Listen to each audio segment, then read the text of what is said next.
کیا چیئرمین تحریک انصاف مکافات عمل کا شکار ہو گئے؟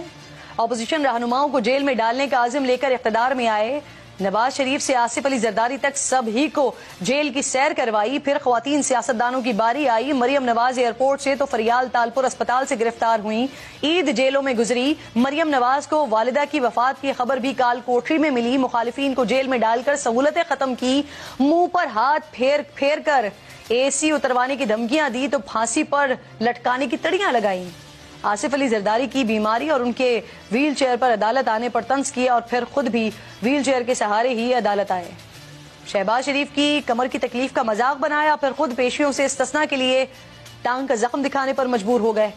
جس نیکسٹ سٹاپ اڈیالہ پر ترانے بنائے آج خود اسی سٹاپ پر کھڑے ہیں۔ نواز شریف، شہباز شریف، شاہد خاقان عباسی، آصف علی زرداری، مریم نواز، حمزہ شہباز، رانا ثناءاللہ، سعد رفیق، مفتاح اسماعیل، سب کو جیل میں ڈالا، سب کو رلانے کی قسمیں کھائیں، لیکن پھر چشم فلک نے آپ کی پارٹی قیادت کو پریس کانفرنسز میں روتے بلکتے دیکھا، ساتھ چھوڑتے دیکھا۔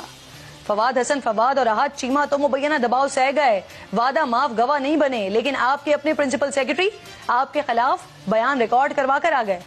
غیر تو پھر غیر تھے خان صاحب، آپ سے تو اپنے بھی محفوظ نہیں رہے۔ نواز شریف کی نااہلی کا سکور سیٹل کرنے کے لیے جہانگیر ترین کو قربانی کا بکرا بنایا، بقول اون چودھری سابق چیف جسٹس ثاقب نثار سے براہ راست رابطہ کر کے انہیں نااہل قرار دلوا دیا۔ جنرل فیض کے ذریعے پارٹی کے سب سے مضبوط اور مقبول وزارت اعلیٰ کے امیدوار عبدالعلیم خان کو عین وقت پر نیب کے ذریعے پریشان کروایا اور پھر بشرا بی بی کی فرمائش پر عثمان بزدار جیسی غیر مقبول شخصیت کو وزیر اعلیٰ پنجاب بنا دیا۔ یعنی خان صاحب جس نے آپ پر احسانات کیے، پارٹی پر احسانات کیے، اسی کی پیٹھ میں چھرا گھونپ دیا۔ خان صاحب کا یہ طرز صرف سیاست میں نہیں رہا ہے، کرکٹ میں بھی اسے ہی سب سے پہلے ٹیم سے باہر نکال دیا جو خان صاحب کو قومی ٹیم میں لایا تھا۔ حفیظ اللہ نیازی نے تاریخی الفاظ کہے کہ عمران خان پر جو احسان کرتا ہے پھر یہ اسے اپنے مفادات کے لیے سب سے پہلے قربان کر دیتا ہے۔ اسی لیے کہا جا رہا ہے آج جو ہو رہا ہے وہ مکافات عمل ہے۔